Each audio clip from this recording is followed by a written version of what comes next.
بسم الله الرحمن الرحيم الحمد لله رب العالمين والصلاة والسلام على أشرف الأنبياء والمرسلين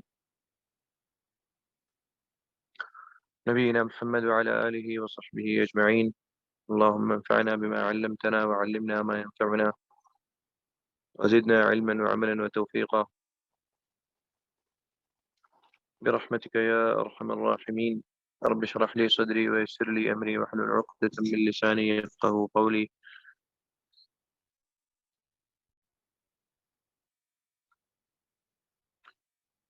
آه، جو ہم باب پڑھ رہے ہیں کتاب الادب میں 38 نمبر باب ہے، اور جو باب امام بخاری رحمہ اللہ نے باندھا ہے وہ ہے باب لم يكن النبي صلی اللہ علیہ وسلم فاحشا ولا متفحشا، یعنی آپ صلی اللہ علیہ وسلم فحش کلام کرنے والے نہ تھے، اور نہ ہی کوئی فحش بات یا فحش فعل آپ صلی اللہ علیہ وسلم سے کبھی صادر ہوتا تھا۔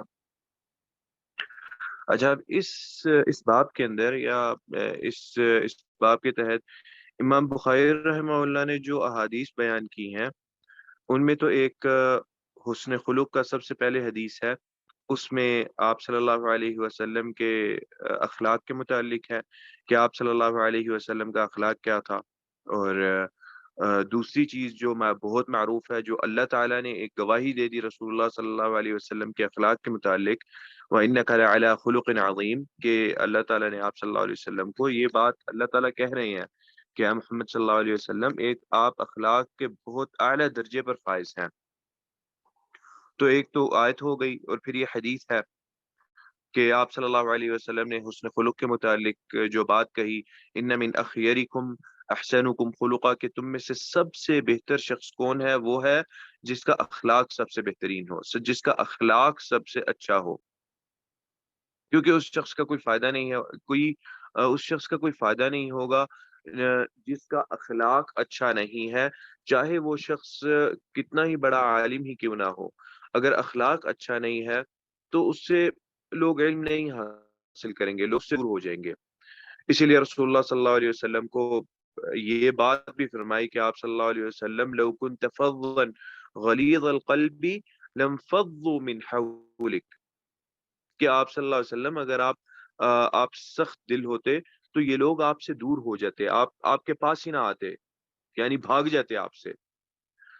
لیکن ایک بات ہے کہ علم حاصل کرنا ہمیشہ انسان کو تواضع سکھلاتا ہے، بلکہ تواضع پیدا کر دیتا ہے۔ یعنی یہ سبحان اللہ، آپ یہ کہہ سکتے ہیں کہ یہ دین کا علم حاصل کرنے کی، قرآن اور احادیث کو پڑھنے کی برکت آپ یہ کہہ لیں کہ جو بندہ سخت دل ہو یا جس کا اخلاق سخت ہو، جتنا زیادہ وہ قرآن اور احادیث کو پڑھتا ہے اتنا ہی اس کا اخلاق بہتر ہوتا جاتا ہے، اور اتنا ہی اس کے پاس پھر لوگ آنا شروع ہو جاتے ہیں۔ تو چونکہ آپ یہ سمجھ لیجئے کہ علم علم کے ساتھ اخلاق ہوگا تو لوگ آپ کے پاس آ کے بیٹھیں گے، اور علم اپنے آپ اخلاق پیدا کرتا ہے انسان کے اندر، آداب اور اخلاق علم اپنے آپ پیدا کرتا ہے ایک شخص میں۔ تو یہ چیز ہے کہ رسول اللہ صلی اللہ علیہ وسلم کو اللہ تعالیٰ نے اس طرح سے حکم دیا، پھر آپ صلی اللہ علیہ وسلم نے اس طرح فضیلت بیان کی۔ اب رسول اللہ صلی اللہ علیہ وسلم سے کبھی بسا اوقات کچھ صحابہ کے متعلق یا کچھ لوگوں کے بارے میں کچھ ایسے الفاظ آپ صلی اللہ علیہ وسلم سے یا ایسے جملے آپ صلی اللہ علیہ وسلم سے صادر ہوئے، آپ صلی اللہ علیہ وسلم نے کہے، جن کا ویسے مفہوم اگر لیا جائے تو شاید کچھ تھوڑا غلط سمجھا جائے، لیکن اس کی جو تفسیر ہے یا اس کی جو وضاحت ہے وہ محدثین نے کی ہے، اور وہ یہی ہے کہ وہ چونکہ آپ صلی اللہ علیہ وسلم حقیقتاً کوئی فحش کلامی کرنے والے کبھی نہیں تھے، تو آپ صلی اللہ علیہ وسلم نے کبھی کچھ الفاظ استعمال کیے ہیں تو ایک خاص سبب کے تحت، اور ایک خاص اس کی وجہ بھی ہے، اور ایک خاص اس کی تفسیر بھی ہے، وہ انشاءاللہ میں باذن اللہ آپ کو یہاں پہ بتاؤں گا۔ یہ تو بڑے جو الفاظ یہاں پر کچھ استعمال ہوئے ہیں یا جو احادیث ہمارے ساتھ ہیں جو ہم پڑھیں گے ہم لوگ، ان احادیث کے اندر جو آپ صلی اللہ علیہ وسلم نے بات کہی ہے وہ تو بڑی ہی ہلکی سی، اور اس بات کا یعنی کچھ اس طرح کا معنی نہیں ہے، لیکن کچھ لوگ اس کو بڑے عجیب انداز سے اس کو لیتے ہیں، یا مثلاً کچھ صحابہ سے، چونکہ آپ صلی اللہ علیہ وسلم نے اس طرح کے الفاظ کہے، تو کچھ صحابہ سے کچھ غصے اور غضب کے اندر کسی دوسرے صحابی کے لیے کبھی اس طرح کے الفاظ نکلے ہیں، تو لوگوں نے ان کا بالکل ہی مختلف معنی اختیار کیا ہے کہ نہیں جی دیکھو یہ تو ایسا ایسا شخص تھا، اور یہ تو فلانے فلانے صحابی کو فلانا صحابی ہے، تو فلانے صحابی کو دیکھو یہ تو گالم گلوچ کرتا تھا، یا یہ گالم گلوچ کرتے تھے اور گالی والی دیتے تھے اور اس طرح کی، حالانکہ وہی الفاظ رسول اللہ صلی اللہ علیہ وسلم سے صادر ہوئے ہیں، وہی بات آپ صلی اللہ علیہ وسلم سے، یعنی کہیں آپ صلی اللہ علیہ وسلم کے الفاظ وہ کوئی وہ ہے، اور وہ بس بات یہ ہے کہ جن کو محاورہ کہتے ہیں نا، وہ ان الفاظ کا یا ان جملوں کا اگر ہم لفظی معنی لیں تو شاید کچھ معنی برا بنے، لیکن چونکہ وہ جملے اور وہ الفاظ محاورتاً استعمال ہوتے ہیں، یہاں تک کہ عرب میں بھی اگر وہ کسی عرب کو وہ جملہ کہیں تو وہ جملہ اس کو لفظی معنی میں کبھی بھی نہیں لیتا، وہ شخص یا وہ عرب آدمی عربی جو ہے وہ اس کو کبھی لفظ معنی میں نہیں لیتا، بلکہ اس کو محاورے کے طور پر ہی اس کا معنی لیتا ہے۔ تو یہ محاورتاً کچھ آپ صلی اللہ علیہ وسلم نے باتیں کہی، ان کا معنی بھی محاورتاً ہی تھا، یہ حقیقتاً معنی نہیں تھا، اور وہی بات ہے کہ اگر کچھ صحابہ سے کسی دوسرے صحابی کے بارے میں اس طرح کی تھوڑی سی بات، حقیقتاً وہ کوئی نہ گالی ہے، کوئی ایسی بات نہیں ہے، وہ جب ہم پڑھیں گے انشاءاللہ آپ لوگوں کو اس چیز کا اندازہ ہو جائے گا کہ یہ تو گالی بھی نہیں ہے، کچھ یعنی گالی کے بالکل قریب بھی نہیں ہے وہ جملہ، لیکن محاورتاً عرب میں استعمال کیا جاتا ہے۔ اب جو حدیث ہمارے ساتھ ہے وہ 6030 6030 حدیث نمبر ہے۔ فرماتے ہیں امام بخاری رحمہ اللہ قال حدثنا محمد بن سلام قال اخبرنا عبد الوهاب عن ايوب عن عبد الله بن ابي مليكة عن عائشة رضي الله عنها انها قالت۔ اب یہ اس سند کے اندر جو راوی ہے نا عبداللہ ابن ابی ملیکہ، ان کے بارے میں امام ذہبی رحمہ اللہ نے فرمایا ہے، کہتے ہیں کہ یہ حرم کے مؤذن تھے، اور اس کے حرم کے مؤذن تھے، اس کے بعد پھر ان کو حضرت عبداللہ بن زبیر رضی اللہ تعالی عنہ نے ان کو قاضی بنایا تھا مکہ کے لیے۔ مکہ میں پہلے یہ حرم کے مؤذن رہے، اور اس کے بعد پھر کچھ تھوڑے سے عرصے کے لیے حضرت عبداللہ بن زبیر رضی اللہ تعالی عنہ کی خلافت رہی۔ جو حجاز کا علاقہ ہے نا، حجاز کے علاقے پر حضرت عبداللہ بن زبیر رضی اللہ تعالی عنہ کی خلافت رہی تھوڑی سی دیر، تو اس میں حضرت عبداللہ بن زبیر رضی اللہ تعالی عنہ نے، یہ عبداللہ بن ابی ملیکہ رحمہ اللہ جو ہے تابعی ہیں، بڑے یعنی کبار تابعین میں سے آپ کہہ لیجئے، کبار تابعین میں سے ہیں، تو یہ قاضی رہے پھر مکہ کے، مؤذن ہونے کے بعد یہ پھر قاضی رہے۔ وہ روایت کرتے ہیں عائشہ رضی اللہ تعالی عنہا سے، جو آپ صلی اللہ علیہ وسلم کے جتنے بھی معاملات تھے ان سے بہت اچھے طریقے سے آگاہ تھیں، اور آپ صلی اللہ علیہ وسلم کے جو خاص گھریلو معاملات ہیں،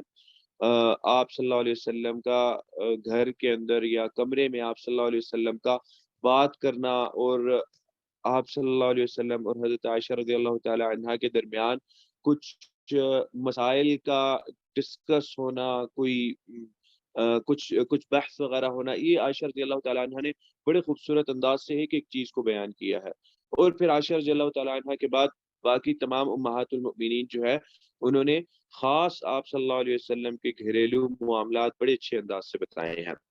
اب یہ اسی طرح کا آپ کہہ لیجئے انشاءاللہ یہ احادیث کے اندر نا اسی انداز کا کچھ مسئلہ ہے یا کوئی واقعہ ہے انشاءاللہ، جس کی طرف حضرت عائشہ رضی اللہ تعالی عنہا نے کچھ اشارہ کیا۔ اچھا، اب حضرت عائشہ رضی اللہ تعالی عنہ فرماتی ہیں ان یہودا اتوا النبی صلی اللہ علیہ وسلم، کہ یہودی آپ صلی اللہ علیہ وسلم کے پاس آئے، یہودیوں کا گروہ تھا، یا تبرانی کے اندر روایت ہے اس کے اندر آتا ہے کہ ایک شخص آیا، ایک شخص یہودی آیا، یعنی یہ کہا جا سکتا ہے کہ شاید چونکہ مسلم اور بخاری کے اندر گروہ کا ایک طرح سے گروہ کے انداز میں یہ حدیث ہے، تو شاید وہ بندہ لیڈ کر رہا تھا اس گروہ کو۔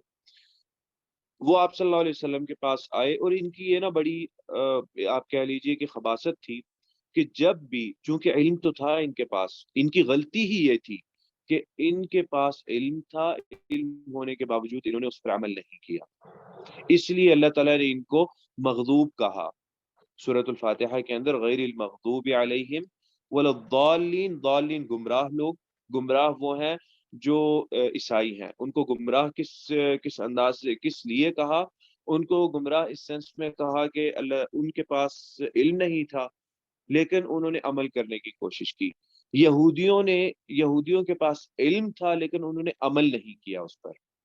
تو علم یہودیوں کے پاس حضرت موسیٰ علیہ السلام، بلکہ اس سے پہلے بھی جو انبیاء آئے، علم ان کے پاس رہا ہمیشہ سے، لیکن انہوں نے عمل نہیں کیا، اور وہی چیز چلتی آئی رسول اللہ صلی اللہ علیہ وسلم کے زمانے تک، کہ علم ان کو بہت زیادہ تھا آپ صلی اللہ علیہ وسلم کی سچائی کا، آپ صلی اللہ علیہ وسلم کے متعلق علم ان کو تھا، اس لیے بار بار آ کے نا آپ صلی اللہ علیہ وسلم سے سوالات کرتے تھے کہ فلانا کیا ہے، محمد روح کیا ہے، وَيَسْأَلُونَكَ عَنِ الروح، تو آپ صلی اللہ علیہ وسلم خاموش ہو گئے، پھر اللہ تعالیٰ نے وہی نازل کیا، جواب بتایا کہ آپ اے محمد صلی اللہ علیہ وسلم کہیے قُلِ الروح من امر ربی، ٹھیک ہے، روح کے متعلق سوالات پوچھتے، پھر حضرت جبریل علیہ السلام کے معاملے میں، اور دوسری آتے جان جان کے نا سوالات پوچھتے، کچھ چیزوں میں آپ صلی اللہ علیہ وسلم کو ستانے کے لیے آپ صلی اللہ علیہ وسلم سے، یا استہزاءً آپ صلی اللہ علیہ وسلم سے سوالات کرتے۔ تو یہود آئے اور آ کر انہوں نے فقالو، اور انہوں نے کہا السلام علیکم، سام کا مطلب عربی کے اندر موت ہے، یہودیوں نے کہا السلام علیکم، فقالت عائشہ رضی اللہ تعالی عنہا نے فرمایا علیکم، تمہارے اوپر ہو، یعنی جو تم نے کہا وہ تمہارے اوپر ہو، اور اس کے بعد حضرت عائشہ رضی اللہ تعالی عنہا نے اس پہ زائد الفاظ استعمال کیے، فرماتی ہیں وَلَعَنَكُمُ اللَّهُ، اور اللہ تعالیٰ کی لعنت ہو، وَغَضِبَ اللَّهُ عَلَيْكُمْ، اور اللہ تعالیٰ تم لوگوں پر غضبناک ہو، اللہ تعالیٰ کا غصہ تم لوگوں پر ہو۔ قال، اب رسول اللہ صلی اللہ علیہ وسلم نے جب حضرت عائشہ رضی اللہ تعالی عنہا کو سنا یہ کہتے ہوئے، تو آپ نے فرمایا مہلا یا عائشہ، عائشہ ذرا ٹھہر جاؤ، سنبھل جاؤ ذرا، آرام سے، علیکی بالرفق، نرمی اختیار کرو، نرمی سے چلو، یعنی سبحان اللہ، دیکھیں رسول اللہ صلی اللہ علیہ وسلم کے بارے میں وہ لوگ بد دعا کر رہے ہیں یا موت کی دعا کر رہے ہیں، اور اس کے بھی جواب میں آپ صلی اللہ علیہ وسلم حضرت عائشہ رضی اللہ تعالی عنہا کو یہ کہہ رہے ہیں کہ نرمی اختیار کرو عائشہ، نرمی اختیار کرو، یہ جو زائد الفاظ استعمال کیے ہیں رہنے دو، ان کی ضرورت نہیں ہے، یہ الفاظ نہ استعمال کرو، نرمی کے ساتھ چلو۔ وہی بات ہے کہ اخلاق تھا، آپ صلی اللہ علیہ وسلم وہ سکھاتے تھے، اور ہر قدم پہ اسی طرح صحابہ کرام کو بھی کہ نہیں ایسے نہیں ایسے کریں، ایسے نہیں ایسے کریں، جیسے کہ وہ ہم نے حدیث بھی پڑھی ہے، جو اعرابی تھا مسجد کے اندر جس نے آ کے پیشاب کیا، تو صحابہ کرام نے اس کو مارنے کی یا اس کو بھگانے کی کوشش کی، اس میں کہ اب بڑے آگے روکنے کے لیے اس کو، تو آپ صلی اللہ علیہ وسلم نے روک دیا کہ نہیں اس کو ایسے نہ کرو، وہ بھاگے گا اور اس کا پیشاب پھیل جائے گا، ہر جگہ پھیل جائے گا اس کا پیشاب، وہ کر رہا ہے۔ پھر آپ صلی اللہ علیہ وسلم نے بڑے خوبصورت انداز سے اس کو سمجھایا کہ یہ عبادت کی جگہ ہے، نماز پڑھتے ہیں۔ اسی طرح باقی اور بہت سارے معاملات ہیں، آپ صلی اللہ علیہ وسلم صحابہ کرام کو بلاتے، یا آپ صحابہ کرام آپ صلی اللہ علیہ وسلم کے سامنے کوئی بات کرتے، کچھ ہوتا ہے تو آپ سکھلاتے کہ نہیں ایسے نہیں کرنا، ایسے کرنا ہے، ایسے نہیں کرنا، ایسے کرنا ہے۔ جیسے کہ ایک شخص آیا رسول اللہ صلی اللہ علیہ وسلم کے سامنے آ کے، مسجد میں تھے آپ صلی اللہ علیہ وسلم، آیا اور آ کر اس نے نماز پڑھی، ایکچولی اس نے آپ صلی اللہ علیہ وسلم سے ملاقات کرنی تھی، نماز پڑھی اور آ کے آپ کے پاس بیٹھا، آپ صلی اللہ علیہ وسلم نے کہا ارجع فصلی فإنک لم تصلی، کہ جاؤ واپس لوٹو، جا کے نماز پڑھو، تم نے نماز نہیں پڑھی۔ اس نے پھر سے کیا، دوسری بار، تیسری بار آپ صلی اللہ علیہ وسلم نے پھر کہا، پھر اس نے کہا کہ آپ صلی اللہ علیہ وسلم یہ سب سے بہترین نماز ہے جو مجھے آتی ہے، مجھے اس کے بعد اس سے آگے نہیں آتی۔ آپ صلی اللہ علیہ وسلم نے بڑے خوبصورت انداز سے بڑی تفصیل کے ساتھ پوری نماز کا بتایا کہ جب نماز کے لیے آؤ تو یہ کرو، پھر یہ کرو، پھر اس طرح کرو، پھر اس طرح کرو، بہترین انداز سے آپ دیکھیں 3 دفعہ، ہمارے میں 3 دفعہ بتائیں تو تیسری دفعہ کو تو غصہ ہو جاتا ہے بندہ کہ جی اچھا اتنے بڑے ہو گئے اور اتنا ہو گیا اور اس طرح کا، ٹھیک ہے ایک وہ بھی ہوتی ہے وہ چیز، لیکن غصے سے ہٹ کے یہ چیز پھر اخلاق کے اندر آتی ہے۔ یہ چیز وہ ہے جو اللہ تعالیٰ نے بیان کی، لو کنت فظا غلیظ القلب لانفضوا من حولک، کے لوگ بھاگ جاتے اگر آپ سخت دل اور شدید اور سخت کلام ہوتے، لوگ بھاگ جاتے۔ اسی لیے تو آپ صلی اللہ علیہ وسلم کے گرد ہمیشہ لوگ جمع رہتے، آپ صلی اللہ علیہ وسلم کے اخلاق اور نرمی کی وجہ سے۔ تو آپ صلی اللہ علیہ وسلم نے فرمایا وَإِيَّاكِ، اور خبردار رہو کس چیز سے؟ والعنف والفحش، عنف یعنی شدت کو کہتے ہیں، چاہے وہ کلام میں شدت ہو، چاہے وہ معاملے میں شدت ہو، چاہے وہ دل کا سخت ہونا ہو، دل کے اندر شدت ہو، نرمی یعنی نرمی نہ ہو دل کے اندر، عنفی والفحش، فحش یعنی فاحش کلام، جس کے اندر گالی گلوچ ہو یا جس کے اندر بری بات ہو، جس کے اندر کچھ آداب کی حدود سے نکل کر کوئی کلام ہو، بد زبانی ہو، وہ فحش ہے۔ آپ صلی اللہ علیہ وسلم نے خبردار کیا حضرت عائشہ کو کہ عائشہ وہ سختی اور بد زبانی سے بچ کے رہنا۔ قالت، حضرت عائشہ رضی اللہ تعالی عنہا نے فرمایا اولم تسمع ما قالوا، کہ آپ صلی اللہ علیہ وسلم، اب سبحان اللہ ایک بات یہاں پر ذہن میں رکھیں کہ اس طرح کا سوال یا اس طرح کا کاؤنٹر کوشچن جس کو آپ کہہ لیں، یہ حضرت عائشہ کے رضی اللہ تعالی عنہ کے علاوہ یا زوجات امہات المؤمنین ان کے علاوہ کوئی نہیں کر سکتا تھا، نہ ہی کوئی ہمت رکھتا تھا اس طرح کی چیز کرنے کی۔ ہاں چند جگہوں پہ اس طرح کے کچھ واقعات ملتے ہیں، جیسے کہ آپ صلی اللہ علیہ وسلم غزوے میں تھے، آپ صلی اللہ علیہ وسلم نے لوگوں کو صف بندی کی، تو اس میں ایک شخص تھا، آپ صلی اللہ علیہ وسلم نے اس کو چھڑی سے اس کے سینے پہ کچھ مارا ہلکا سا، یا پھر پیچھے کیا اس کو، لیکن پھر بعد میں آپ صلی اللہ علیہ وسلم نے یہ بات کہی کہ اچھا جی دیکھ لیں، اگر میں نے کسی کو کوئی بری بات کہی یا کچھ کہا، میرے سے کوئی بدلہ لینا چاہتا ہے تو لے لے۔ تو ایک شخص تھا، اس نے کہا کہ میں لینا چاہتا ہوں بدلہ، آپ نے مجھے اس طرح کر کے ایک چھڑی ماری تھی۔ آپ صلی اللہ علیہ وسلم نے اپنی کمر جو ہے، کمر مبارک، اس کو کپڑا ہٹا دیا اور کہا دیکھ مارنا چاہتے ہو تو مار لو۔ یعنی ایک اس طرح کے کچھ واقعات ملتے ہیں، یا کچھ واقعات بادیہ کے لوگوں سے، بدو جو لوگ تھے، جن کو اس طرح کے آداب کا علم نہیں تھا، ان سے یعنی کچھ شدت ملتی ہے کبھی کبھار، اور اس لیے صحابہ کرام بہت پسند کرتے تھے کہ یہ لوگ آئیں اور آ کر پوچھیں، کیونکہ اس طرح کے آداب صحابہ کرام ان کو بہت اپنے سامنے رکھتے، اس وجہ سے وہ محسوس کرتے تھے کہ ہم کبھی کچھ سیکھ نہیں پاتے، یعنی کبھی کچھ معاملات ہوتے ہیں جن میں ہم سیکھ نہیں پاتے۔ تو اعرابی جب بدو لوگ آتے ہیں تو وہ صحابہ کرام بڑی غور سے ان کو دیکھتے کہ یہ اس طرح کا کام لازمی کوئی نہ کوئی کرے گا، کہ اس طرح کی بات کرے گا، پھر ان سے سیکھنے کو ملتا آپ صلی اللہ علیہ وسلم سے، صحابہ کرام کو۔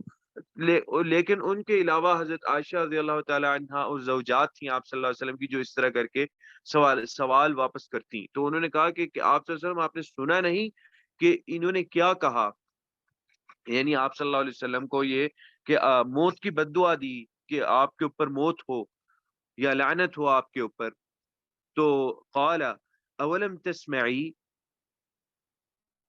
اولم تسمعی ما قلتی، تو آپ صلی اللہ علیہ وسلم نے فرمایا کہ عائشہ تم نے یہ نہیں سنا کہ میں نے کیا کہا ہے؟ رددت علیہم، میں نے رد کیا ہے، میں نے ان کو جواب دیا ہے، فیستجاب لی فیہم، تو اللہ تعالیٰ نے قبول بھی کیا میرا رد، میرا جواب دینا ان کے بارے میں، ان کے متعلق جو میں نے جواب دیا ہے اللہ تعالیٰ نے تو اس کو قبول بھی کیا ہے۔ تو ایک تو آپ صلی اللہ علیہ وسلم نے روکا حضرت عائشہ کو، یعنی یہاں سے دیکھیں یہ بات پتہ چلتی ہے کہ یا تو برابری کا معاملہ کریں، دیکھیں یہود تھے، وہ سب سے زیادہ، ان سے زیادہ کوئی دشمن نہیں تھا مدینہ میں آپ صلی اللہ علیہ وسلم کا، لیکن اس کے باوجود بھی آپ صلی اللہ علیہ وسلم نے ایک احسن معاملہ کرنے کا کہا اور اس کی طرف ترغیب دلائی کہ حضرت عائشہ رضی اللہ تعالی عنہا کو۔ تو گویا یہ کہ علم کے ساتھ اس طرح کا اخلاق اور اس طرح کا ادب بھی سیکھنا ضروری ہے۔ اگر اس طرح کا ادب اور اخلاق آپ کا نہیں ہوگا نا، آپ کے علم کا کوئی فائدہ نہیں، لوگ آپ سے علم نہیں حاصل کریں گے، علم آپ جتنا حاصل کر لیں۔ لیکن پھر یہ بھی بات ہے کہ علم اپنے آپ یہ چیز پیدا کرتا ہے انسان کے اندر، اور بہت ہی کوئی کہہ لیجئے محروم شخص ہوگا جو علم حاصل کرے لیکن اس کے بعد بھی بد اخلاق ہو، بد زبان ہو یا بد سلوک ہو، وہ لوگوں کے ساتھ اس کا معاملہ نہ ہو اس طرح کا، تو شاید ہم یہ کہہ سکتے ہیں کہ محرومی ہے اس شخص کے لیے، کیونکہ علم اپنے آپ یہ چیز انسان کے اندر پیدا کر دیتا ہے۔ فیستجاب لی، آپ صلی اللہ علیہ وسلم نے فرمایا تو میرا تو جواب قبول کیا جاتا ہے اللہ تعالیٰ کی طرف سے، یا کیا گیا ہے اللہ کی طرف سے، ولا یستجاب لهم فیا، اور ان کی جو بد دعا وہ کر رہی ہے، السلام علیکم جو انہوں نے کہا ہے میرے متعلق، وہ تو اللہ تعالیٰ قبول بھی نہیں کر رہے، لیکن میرا دیا ہوا جواب تو اللہ تعالیٰ قبول بھی کر رہے ہیں۔ اور آپ صلی اللہ علیہ وسلم کا دیا ہوا جواب کیا؟ وہ آپ صلی اللہ علیہ وسلم، ایک اور حدیث کے اندر آتا ہے کہ آپ صلی اللہ علیہ وسلم نے بھی، آپ صلی اللہ علیہ وسلم نے وعلیکم کہا، بس وعلیکم، اور تم لوگوں کے اوپر بھی وہی ہو جو تم لوگ میرے اوپر کر رہے ہو۔ تو اس حدیث کے الفاظ اور ان الفاظ کو ملائیں تو آپ صلی اللہ علیہ وسلم کا جواب آپ نے جو دیا وہ یہ واضح کر دی بات کہ ان کی دعا میرے بارے میں قبول نہیں ہوئی، لیکن میرے الفاظ ان کے متعلق قبول ہو رہے ہیں۔ تو اس وجہ سے یعنی یا تو ایک بندہ، جو ایک پہلی بات یہ ہے کہ اس طرح کا معاملہ ہو تو ایک بندہ جواب دے، سارے لوگ جواب نہ دینا شروع کر دیں، اس سے ایک تو نظم و ضبط خراب ہوتا ہے، اور یہ بات اگلوں تک جاتی ہے کہ دیکھو ان کے اندر کوئی نظم و ضبط نہیں ہے، یہ مسلمان ہے، بنا کسی نظم کے، بنا کسی ضبط کے، بنا کسی نظام کے ایسے ہی بس چل رہے ہیں۔ اور دوسرا یہ ہے کہ انسان کی بات میں قوت نہیں رہتی، انسان کی بات کے اندر آ، وزن نہیں ہوتا،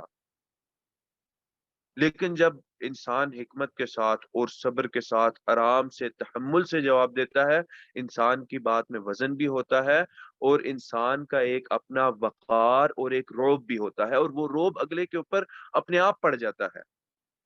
کہ یار دیکھو ان میں سے ایک بندے نے جواب دیا، باقیوں نے تو سنا بھی نہیں ہے،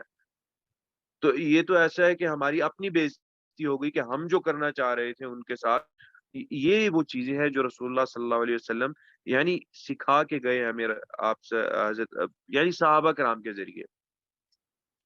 اب آپ اس چیز کو، اس حدیث کو اپنی لائف کے اندر جو معاملات ہیں ان کے ساتھ جوڑنا شروع کر دیں کہ کہاں کہاں ہم یہ والا معاملہ کر سکتے ہیں۔ ایک تو وہ قرآن والی آیت، قرآن کی آیت ہو گئی، وَإِذَا خَاطَبَهُمُ الْجَاهِلُونَ قَالُوا سَلَامًا۔ ایک تو جاہلوں کا مخاطب اگر آپ سے جاہل لوگ، وہ اس میں جاہل پھر ان کے اندر تمام بد زبان لوگ اور اس طرح کے بے دین لوگ، اس طرح کے لوگ آپ سے مخاطب ہوں، تو یا ایک تو احسن رد یہ ہے کہ ان کو السلام علیکم کہہ دیا جائے، ان کو سلامتی ان پر ڈال دی جائے۔ دوسرا رد یہ ہے جو آپ صلی اللہ علیہ وسلم نے سکھایا اور بتلایا، اور جس سے اور وہ جو رد حضرت عائشہ رضی اللہ تعالی عنہا کا تھا، آپ نے کہا کہ نہیں، وہ چیز نہ اختیار کی جائے، اس چیز سے دور رہا جائے۔ کیوں؟ اس چیز سے وہی بات ہے کہ آپ کا وقار نہیں رہتا، آپ کی بات میں وزن اور آپ کی بات میں قوت نہیں رہتی، اور اس سے یہ پتہ چلتا ہے کہ اچھا کمزوری، وہ کمزوری ظاہر ہونے لگتی ہے کہ اچھا دیکھو میں ہماری بات سے ان کو اثر ہو رہا ہے، تکلیف ہو رہی ہے ان کو ہماری بات سے۔ اور اگر تحمل سے صبر کے ساتھ جواب دیں گے تو یہ والا اثر یا یہ میسج بھی نہیں جاتا کہ اچھا ان کو کوئی تکلیف بھی ہوئی ہے ہماری بات سے۔ دوسرا یہ ہے کہ آپ کی بات کا اثر زیادہ ہوتا ہے۔ اب تمام چیزوں کے اندر، ہمارے دنیاوی معاملات میں، سیاسی معاملات خاص طور پہ سیاسی معاملات، ان کے اندر تو ایسی بد زبانی اور بد اخلاقی، آپ جب تک انسان بد اخلاق اور بد زبان اور فحش کلام نہ ہو تب تک سیاست میں کچھ معاملہ ہی نہیں چل پاتا۔ اور پھر سیاست سے شروع کر کے لیتے جائے، نیچے آتے جائیں، سیاست تو بہت اوپر کا ہے، وہاں سے پھر نیچے آتے جائیں اور دیکھتے جائیں لڑائی جھگڑے اور کیا نام ہے، نظم و ضبط کا کوئی خیال نہیں۔ اس لیے یعنی اب وہی بات ہے جو آپ صلی اللہ علیہ وسلم نے کہی کہ تکون غثاء کغثاء السیل، کہ جو کیا نام ہے، سیلاب ہے اس کی جھاگ کی طرح ہو گئے ہیں مسلمان، اور وہ جھاگ کی طرح ہونے کے کافی سارے اسباب ہیں، جن میں سے ایک سبب یہ بھی ہے کہ نظم و ضبط نہیں ہے۔ یا یہ والے اخلاق اور آداب کھو بیٹھے ہیں جن کی وجہ سے اپنے آپ مسلمانوں کی بات کے اندر کوئی کوئی قوت نہیں رہی، کوئی وزن نہیں رہا، کوئی اہمیت نہیں رہی مسلمانوں کی بات کی؟ کیوں؟ سارے چیخ چیخ کے جواب دیں اور سارے ایک ساتھ بات کرنا شروع کر دیں تو کوئی آپ کی بات نہیں سنتا اور نہ ہی کوئی اہمیت دیتا ہے آپ کی بات کو۔ اگلی حدیث ہے، امام بخاری رحمہ اللہ فرماتے ہیں حدثنا اصبغ قال اخبرني ابن وهب قال اخبرني ابو يحيى هو فلیح بن سلیمان۔ ابو یحییٰ کے بارے میں امام بخاری رحمہ اللہ نے خود ہی وضاحت کر دی کہ یہ ابو یحییٰ کون ہے، یہ ہے فلیح بن سلیمان عن ہلال بن اسامة عن انس بن مالک رضی اللہ تعالی عنہ۔ اب انس بن مالک رضی اللہ تعالی عنہ یہ بھی بڑے آپ صلی اللہ علیہ وسلم کے مقرب رہے، گھر کے اندر کے معاملات کافی رہے، ان کو علم رہا، اور وہ وجہ یہی ہے کہ آپ صلی اللہ علیہ وسلم کی خدمت کرتے رہے، 10 سال آپ صلی اللہ علیہ وسلم کے خادم رہے، تو بڑی بہترین باتیں اور بڑے بہترین احکام اور مسائل حضرت انس رضی اللہ تعالیٰ عنہ سے بھی مروی ہیں جو آپ صلی اللہ علیہ وسلم کے بارے میں بتلائے حضرت انس نے۔ ابو حمزہ حضرت انس رضی اللہ تعالیٰ عنہ کی کنیت ابو حمزہ ہے۔ فرماتے ہیں حضرت انس رضی اللہ تعالی عنہ قال لم يكن النبي صلی اللہ علیہ وسلم سبابا، آپ صلی اللہ علیہ وسلم گالی گلوچ کرنے والے نہیں تھے، ولا فحاشا، اور نہ ہی آپ صلی اللہ علیہ وسلم بد زبانی فحش کلامی کرنے والے تھے۔ فحاش جو ہے یہ مبالغہ کا صیغہ ہے، یعنی بہت کثرت سے فحش کلامی اس کے اندر معنی آتا ہے۔ ولا لعانا، اور نہ ہی آپ صلی اللہ علیہ وسلم لعنتیں بھیجنے والے تھے۔ کان یقول لأحدنا عند المعتبة، جب آپ صلی اللہ علیہ وسلم نے فرماتے ہیں کہ آپ صلی اللہ علیہ وسلم کان یقول کہا کرتے لأحدنا ہم میں سے کسی ایک کو، عند المعتبة جب آپ صلی اللہ علیہ وسلم نے کوئی تھوڑا سا آپ کہہ لیجئے کہ سوال کرنا ہوتا، یا آپ صلی اللہ علیہ وسلم نے کسی بات پہ ڈانٹنا ہوتا، عتاب ایکچولی ڈانٹ کو کہتے ہیں، آپ نے کچھ ڈانٹنا ہوتا تو آپ ہم میں سے یعنی صحابہ کرام میں سے کسی کو ڈانٹنا ہوتا تو فرماتے ما لہو تریب جبین، کیا ہو گیا ہے اس کو، تریب جبین، اس کی جبین خاک آلود ہو، یعنی اس کی جبین، یا کچھ احادیث کے اندر مختلف احادیث ہیں، ان میں آتا ہے کہ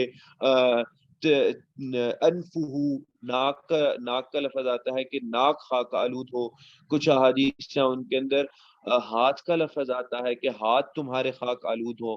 کچھ احادیث ہیں ان میں آتا ہے کہ والدہ کے بارے میں کچھ آتا ہے، امہ کچھ اس طرح کر کے ہے، تو اس کے اندر بھی یہی بات ہے کہ آپ صلی اللہ علیہ وسلم کا مقصد نہیں ہوتا تھا کہ فعلاً تمہارے خاک آلو، یعنی تمہارا چہرہ مٹی کے اندر جائے، ریت تراب کے اندر یا ریت کے اندر تمہارا چہرہ جائے، یا تمہارے ہاتھ جائیں یا ناک جائے، نہیں، یہ ایک وہی بات ہے جیسے میں نے شروع میں بتلائی بات کہ یہ محاورہ ہوتا تھا، اور عرب اس کو اپنے آپ سمجھ جاتے تھے، اپنے آپ یعنی سمجھی ہوئی بات تھی کہ یہ کوئی بھی بندہ ڈانٹتے ہوئے یہ بات کہہ رہے تو اس کا مقصد فعلاً یہ لفظی معنی نہیں ہے اس جملے کا کہ تمہارے ہاتھ فعلاً خاک آلود ہو، نہیں، بلکہ یہ ہے کہ یعنی بس ڈانٹ کے طور پہ، اور فقر کے معنی میں بھی آتا ہے، کچھ علماء نے اس کو کہا ہے کہ عرب میں اہل عرب آج بھی اس کو فقر کے معنی میں استعمال کرتے ہیں، تریبہ کا لفظ جو ہے نا، تریبت یدا کا یا تریبہ جبین کا، جو آپ صلی اللہ علیہ وسلم نے کہا کہ تمہاری جو پیشانی ہے اس کو فقر پہنچے، اس کا مطلب یہ نہیں ہے، یعنی یہ بڑی، اگر حقیقتاً سمجھیں، اگر یہ دعا تو بڑی خطرناک دعا ہے کہ آپ صلی اللہ علیہ وسلم اس طرح کی دعا کر رہے ہیں، ٹھیک ہے، لیکن بات یہ ہے کہ کبھی بھی وہ لفظی معنی آپ صلی اللہ علیہ وسلم کا مقصد ہی نہیں ہوتا تھا، بلکہ محاورتاً آپ صلی اللہ علیہ وسلم ڈانٹ کے طور پہ کہتے کہ خاک آلود ہو، بس اس طرح کی بات ہوتی۔ تو یہ بات یعنی اور یہ چیز آپ کہہ لیں کہ میکسیمم جو آپ صلی اللہ علیہ وسلم سے الفاظ آتے ہیں وہ اس طرح کے الفاظ آتے ہیں کہ ڈانٹ میں آپ صلی اللہ علیہ وسلم نے کسی کو کوئی الفاظ کہے ہوں تو وہ اس طرح کے الفاظ ہیں جو آپ صلی اللہ علیہ وسلم نے میکسیمم کہیں یعنی خلق اس سے واضح کرنا چاہ رہے ہیں، یا کلام یا بات چیت کرنے کے آداب واضح کرنا چاہ رہے ہیں یہاں پہ امام بخاری رحمہ اللہ، کہ یہ آداب اور یہ اخلاق تھے آپ صلی اللہ علیہ وسلم کے۔ اور لأحدنا، حضرت انس کہہ رہے ہیں لأحدنا، یعنی کتنے ہی ایسے مواقع تھے جن میں آپ صلی اللہ علیہ وسلم کو غصہ آیا، آپ صلی اللہ علیہ وسلم نے تربیت کی صحابہ کی، آپ صلی اللہ علیہ وسلم نے باتیں بتلائیں صحابہ کرام کو، کتنے ہی ایسے مواقع تھے۔ لیکن ان تمام مواقع کے اندر حضرت انس نے جو الفاظ لگے کہ کہا کرتے ہم میں سے جب آپ نے ڈانٹنا ہوتا یا کسی کو تھوڑی بات پرس کرنی ہوتی، کچھ پوچھنا ہوتا، کچھ تھوڑی سختی کے ساتھ بات کرنی ہوتی، تو یہ الفاظ آپ صلی اللہ علیہ وسلم ادا کرتے۔ چلیں آج یہی دو احادیث کافی ہیں۔ اللہ تعالیٰ سے دعا ہے کہ جو کہا اور جو سنا اللہ تعالیٰ اس پر عمل کرنے کی توفیق عطا فرمائے، ان اخلاق کو ہمیں اللہ تعالیٰ اپنانے کی توفیق عطا فرمائے کہ ہم اپنائیں وہ اخلاق، اور ان کو اللہ تعالیٰ فعلاً ہم ہمارے اندر اس طرح کے اخلاق اللہ تعالیٰ پیدا کرے۔ قد قلت ما قلت ان صوابا فمن اللہ وان خطأ فمنی والشیطان واستغفر اللہ انه كان غفارا۔ السلام علیکم ورحمۃ اللہ وبرکاتہ۔